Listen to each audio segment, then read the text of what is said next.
हम उन लोगों के बारे में जानते हैं जो 2 मिलियन साल पहले उपमहाद्वीप में रहते थे। आज हम उन्हें शिकारी संग्राहक के रूप में वर्णित करते हैं।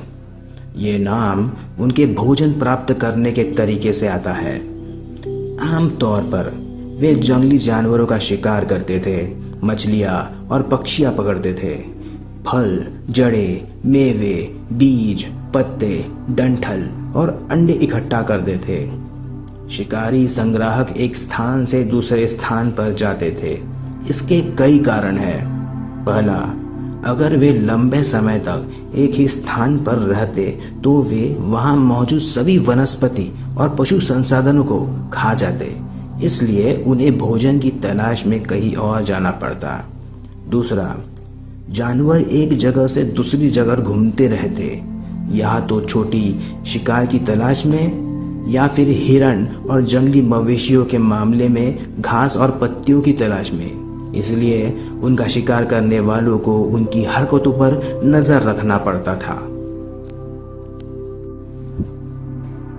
तीसरा, पौधे और पेड़ खास मौसम में फल देते हैं, इसलिए हो सकता है कि लोग अलग अलग तरह के पौधों की तलाश में एक मौसम से दूसरे मौसम में चले गए हो। चौथा, लोगों, पौधों और जानवरों को जीवित रहने के लिए पानी की आवश्यकता होती है। पानी झीलों, झरनों और नदियों में पाया जाता है, जबकि कई नदियां और झीलें 12 मासी साल भर पानी से भरी होती है, वही अन्य मौसमी होती है। उनके किनारों पर रहने वाले लोगों को शुष्क मौसम, सर्दी और गर्मी के दौरान पानी की तलाश में जाना पड़ता है। हम इन लोगों के बारे में कैसे जानते हैं? पुरातत्वविदों या फिर आर्कियोलॉजिस्ट को कुछ ऐसी चीजें मिली है जो शिकारी संग्राहक बनाते हैं और इस्तेमाल करते थे। यह संभावना है कि लोग पत्थर, लकड़ी और हड्डी के औजार बनाते और इस्तेमाल करते थे, जिसमें से पत्थर के औजार सबसे अच्छे तरीके से बचे हुए हैं। इनमें से कुछ पत्थर के औजारों का इस्तेमाल मांस और हड्डी काटने, पेड़ की छाल और खाल छीलने, फलों और जड़ों को काटने के लिए किया जाता था।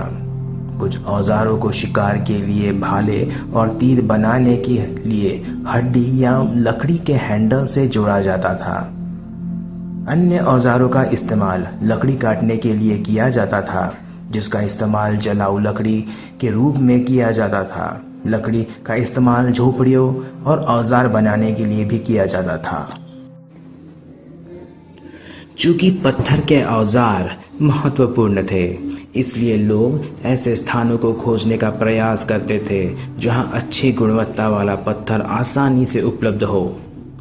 जिन गुफाओं में ये शुरुआती लोग रहते थे, उनमें से कई की दीवारों पर चित्रकारी की गई है। इनमें से कुछ बेहतरीन उदाहरण मध्य प्रदेश और दक्षिण उत्तर प्रदेश के हैं। इन चित्रों में जंगली जानवरों को बड़ी सटीकता और कुशलता से चित्रित किया गया है। बदलता परिवेश। करीब 12,000 साल पहले दुनिया की जलवायु में बड़े बदलाव हुए, जिससे अपेक्षाकृत गर्म परिस्थितियां पैदा हुई। कई इलाकों में इससे घास के मैदान विकसित हुए। इससे कारण हिरण, मृग, बकरी, पेड़ और मवेशियों की संख्या में वृद्धि हुई, यानी घास पर जीवित रहने वाले जानवरों की संख्या में वृद्धि हुई।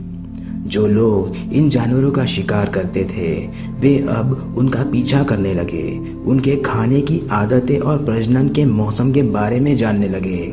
ऐसा लगता है कि इससे लोगों को इन जानवरों को पालने और खुद पालने के बारे में सोचने में मदद मिली। मछली पकड़ना भी महत्वपूर्ण व्यवसाय बन गया। खेती और पशुपालन की शुरुआत कैसे हुई? यह वह समय भी था जब उपमहाद्वीप के विभिन्न भागों में गेहूं, जौ और चावल सहित कई अनाज देने वाली घासें प्राकृतिक रूप से उगती थी। पुरुष, महिलाएं और बच्चे संभवतः इन अनाजों को भोजन के रूप में एकत्रित करते थे। और जानते थे कि वे कहाँ उगते थे और कब पकते हैं। इससे उन्हें अपने आप पौधे उगाने के बारे में सोचने पर मजबूर होना पड़ा। इस तरह लोग किसान बन गए। लोग जानवरों को आकर्षित करते थे, फिर उनके लिए आश्रय के पास भोजन छोड़कर पालतू बना सकते थे। पालतू बनाया जाने वाला पहला जानवर कुत्ते का जंगली पूर्वज था। बाद में लोगों ने अपेक्षाकृत शांत जानवरों को शिविरों के पास आने के लिए प्रोत्साहित किया जहां वे रहते थे। भेड़, बकरी, मवेशी और सुअर जैसे ये जानवर झुंड में रहते थे और उनमें से ज्यादातर घास खाते थे। अक्सर लोग इन जानवरों को दूसरे जंगली जानवरों के हमलों से बचाते थे। इस तरह वे चरवाहे बन गए। जीवन का एक नया तरीका। अगर आप बीज बोते हैं तो आप देखेंगे कि उसे उगने में कुछ समय लगता है। यह कई दिनों, हफ्तों, महीनों और कुछ मामलों में सालों तक हो सकता है। जब लोगों ने पौधे उगाना शुरू किया तो इसका मतलब था कि उन्हें लंबे समय तक एक ही जगह पर रहना पड़ता था। पौधों की देखभाल करनी पड़ती थी और पानी देना पड़ता था। निराई करनी पड़ती थी। जानवरों और पक्षियों को भगाना पड़ता था।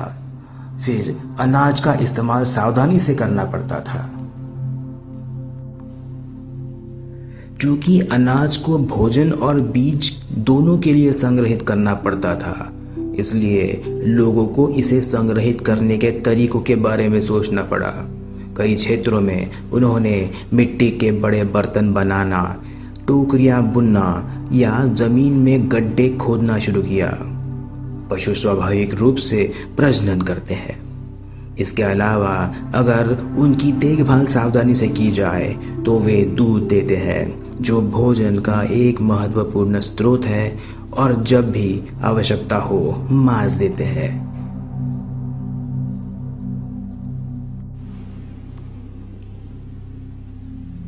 पुरातत्वविदों या आर्कियोलॉजिस्ट को शुरुआती किसानों और चरवाहों के साक्ष्य मिले थे।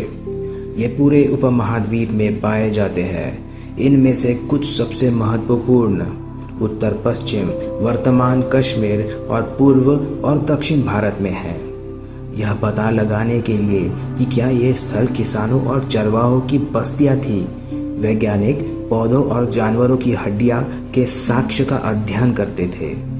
सबसे रोमांचक खोजों में से एक जले हुए अनाज के अवशेष है। इन्हें दुर्घटनावश या जानबूझकर जलाया गया हो सकता है।